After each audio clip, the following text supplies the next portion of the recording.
Hey everyone, we are at Fitzroy Provincial Park for the May long weekend and the forecast has a lot of rain. We do have some sunshine though, so we are going to make the most of it to explore this park and see what we can get up to in the area. So come along with us and check it out.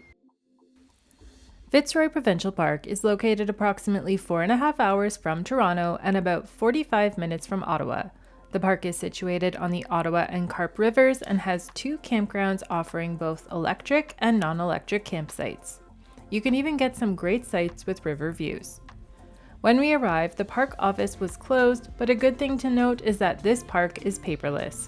We looped back around and headed to the filling station, and as you can see here, there is a designated line for trailers waiting to use the station so it doesn't block the exit.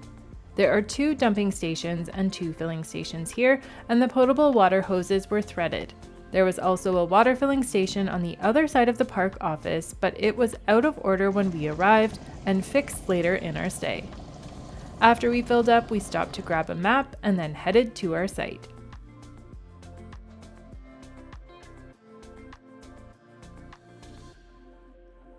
And now it's time for us to go and check out this campground.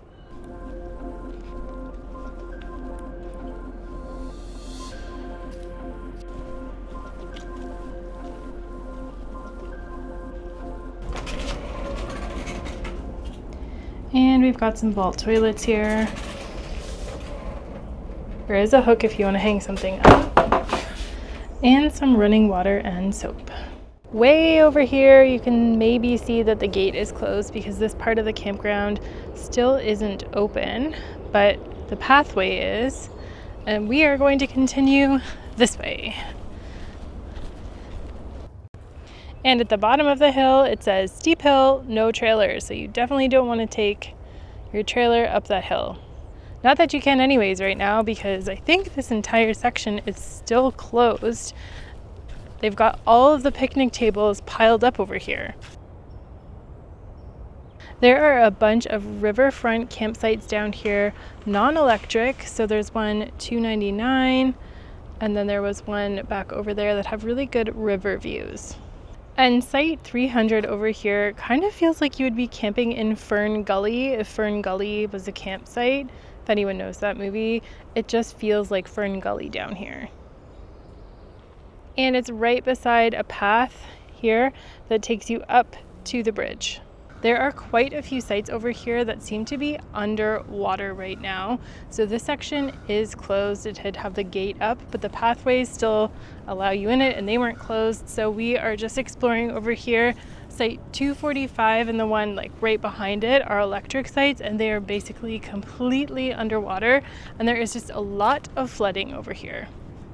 Right back there is an electrical post. So I think 253 is an electric site, and it actually looks pretty nice, pretty private, has a nice like parking pad for a trailer, but it's not open over here yet. Well, I can't really give you an overview of the beach area because I can't see it right now. It is completely flooded over here. The only indication that there is a beach here are the signs saying that dogs aren't permitted and that you cannot drink on the beach, and because we had a map and that's why we came down here to check out the beach. So I guess you're gonna have to come back on your own or check out somebody else's video if you wanna see what the beach looks like here. But right now it is completely flooded over into the campgrounds. Another thing to note is that there are 2 dams down here, so you really do get the sound of rushing water. It's quite loud in the background here. So if you don't like that sound, probably don't book these sites or in this area, but if you do, this might be the perfect area for you. When it's open, of course, and not flooded. So of the 3 showers on this end, 2 are closed and this one's locked. So either somebody's in there or it's closed too. The laundry room has seen way better days, and it is pretty dirty in here. It's $2.50 to wash and $3 to dry. And on the other side there are 3 more showers. One is closed. This one is locked. Oh, gross. Okay, so the shower situation is not going to be good this weekend. Now let's take a look at the women's washrooms. Looks like they're in need of a cleaning. They're not too bad. I think they just look dated and perhaps need a mopping.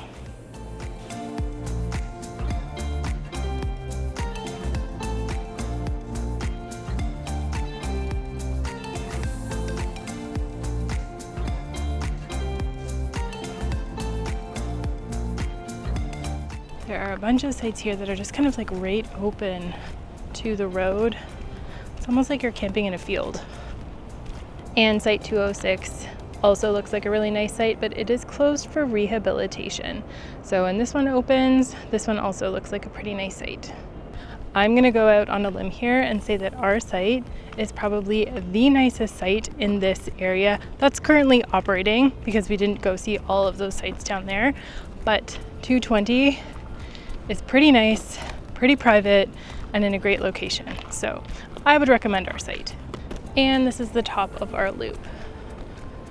These sites actually aren't too bad. 219 looks okay.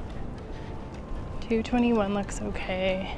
Now, after seeing all of the other sites, I'm gonna give you a tour of our site. And immediately you can see a larger trailer could fit here, but it is completely enclosed. There's nice tree coverage all the way around. So if you park at the front, you can get quite a private site. And look at the view from the fire pit. You are basically just looking into the woods. There is a road down there, but you can barely see it. You can see when trailers are coming by though. And then if you look this way, you can see into the next site, but it's pretty far away. And then over here, where we're plugged in, the electrical post is pretty close to us, and you can't see the other site with the trailer in the way. And just a short drive outside of the park, about 5 minutes or so, you can get into Fitzroy Harbor, and they have a little pizza place and a market that has some grocery items. It's a beer store and LCBO, and there are lots of snacks there if you need anything. Plus they had ice. When we arrived, the park store was not open, so if we needed anything, we wouldn't have been able to get it. But just a short drive down the road, you can get to that market, and it's a cute little town if you wanted to just go and explore.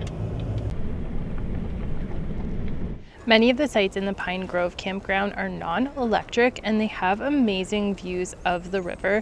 Some of them you could probably just walk right out to the river if you wanted to. They had some paths, but really good views there, so I can see why they were so popular. And then there were some electrical sites. They were mostly in like pull-through sections, not very private, but overall you could probably find a really nice waterfront site there by the river if you don't need electric. We completely missed the comfort station in the Pine Grove Campground when we did our first loop, and found out later in the trip that it was a newer, cleaner comfort station, so it's definitely worth the walk or drive to go use those showers. And the laundry room here was pretty nice too. I just didn't film it because someone was in there folding their laundry. And now we are back on the site, and Alan is cooking me dinner. Ooh, baby. Those are gonna be delicious. Delicious and nutritious.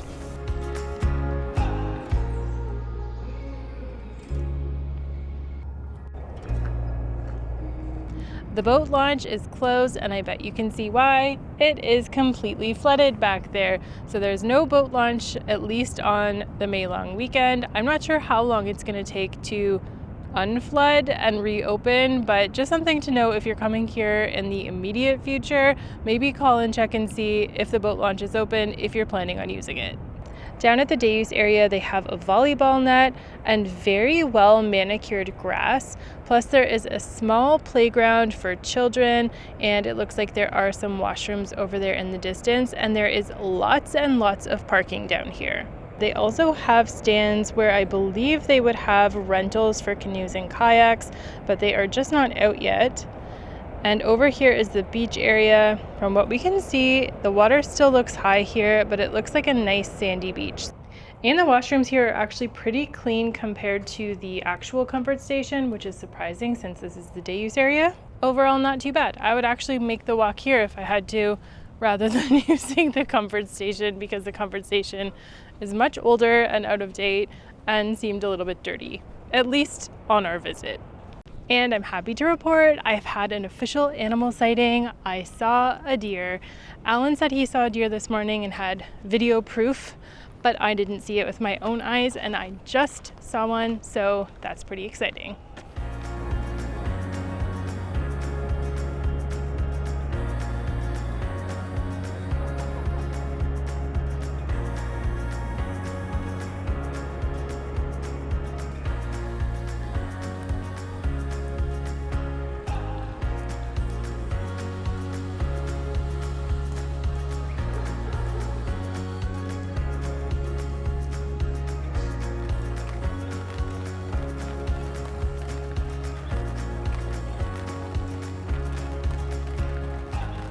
So a couple positives. The shower did have a tap that you could just keep running, and the water pressure was pretty decent, and it was hot. So you could get some really hot water in there. Not the cleanest. There was only one open, but you gotta do what you gotta do.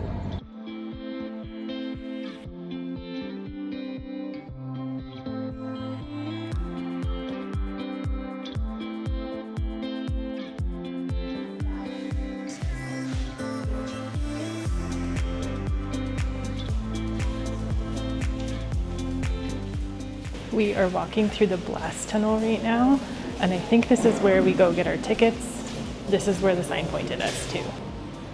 Now we find ourselves faced with a problem, serious and acute possession. The Diefenbunker is 4 levels, and they do have stairs, but if you do have a mobility issue, there is a lift that you can get one of the staff to operate for you. We didn't see anyone using it though, it was just everyone taking the stairs. You can follow the blue arrows through the different exhibits and rooms, and it's really interesting to see how much stuff they have from the past. It's like stepping back in time as you're going through, and really cool to learn about it. There's lots of signs and different information posted as you're going. One thing, there is no video permitted throughout the entire inside of the exhibition, so once you get past that really cool tunnel, you're not supposed to film anything, but photos are permitted. The Diefenbunker is a really cool attraction if you are here in the area at Fitzroy Provincial Park and it's raining. Definitely add it to your list of things to do because we spent about an hour in there. It's only 20 minutes from the park and is a really cool glimpse into Canadian history. Another thing you can do if you're staying at Fitzroy is go to the Carp Farmers Market. It's open from 8 until 1 on Saturdays, and even though it's raining, it was still open. We got some bacon on a bun and some delicious kettle corn popcorn that we're taking back to the site with us, and I would recommend stopping by because they have even more delicious treats and things you can purchase here.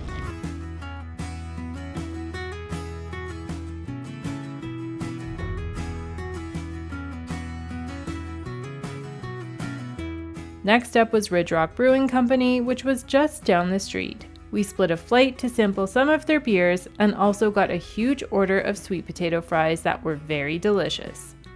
Then we headed back to the campground to do some hiking.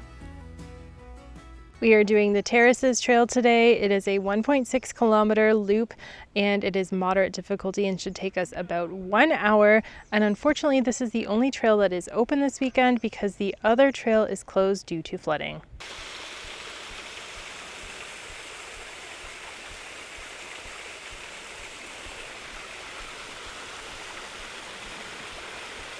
So far the trail isn't too bad, but it is wet and slippery in areas because we have had a lot of rain today and overnight. And tomorrow it's calling for even more rain. So we decided to get out while there was a break and see if we could do this trail. So far it's pretty nice. The mosquitoes are out though. We can either go continue on the Terraces Trail or to hit number 7 and the lookout. So we're going to the lookout. Lead the way.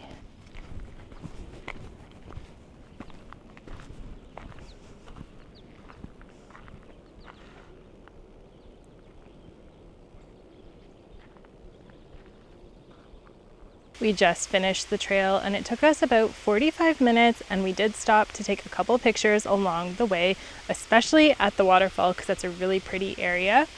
And it wasn't the easiest trail, but it definitely wasn't the hardest. There were some stairs, some uneven area, some steep inclines, so it's definitely not accessible, but we were able to do it with no problem. And it is so humid out right now. We hear the rumblings of a storm in the distance. We are going to head back to the truck really quickly because we don't want to get caught in a downpour. And if you're not really in the hiking mood, you can just come to the start of the trail here with the waterfall and everything. It's beautiful. You don't even need to go on the hike if you wanted to see the absolute best view from the trail.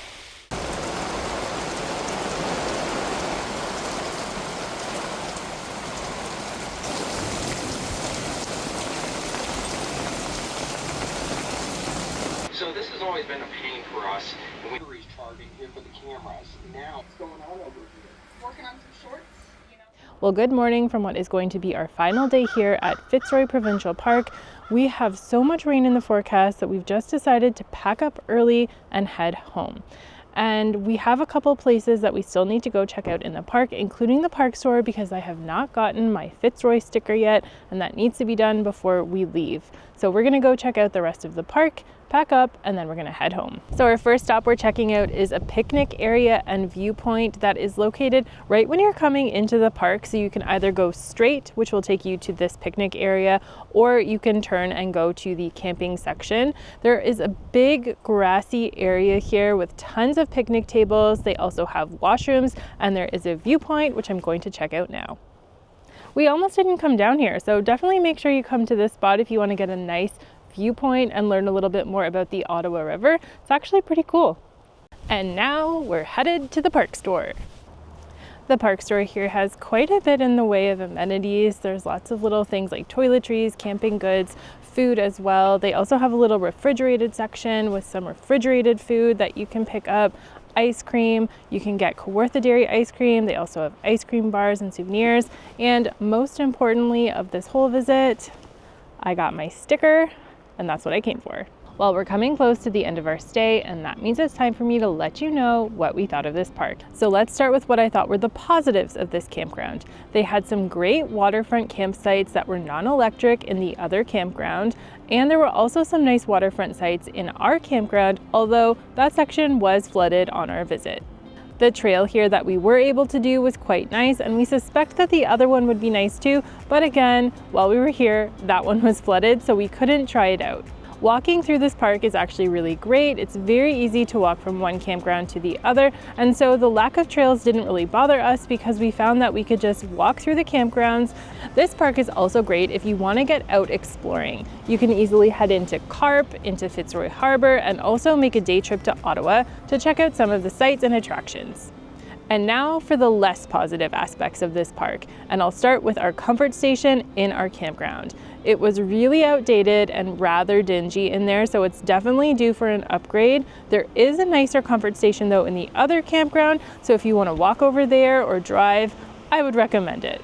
It seemed like a lot of the sites here were very open and crammed together, especially in the other campground area, but our campground also had some wide open sites, and maybe that's appealing to you. Maybe you'll actually like that if you have small kids and you want spots for them to play or just be able to like run around in your area. Maybe that's appealing to you. The ones that were crowded and like very open were in the pull-through sections in the other campground.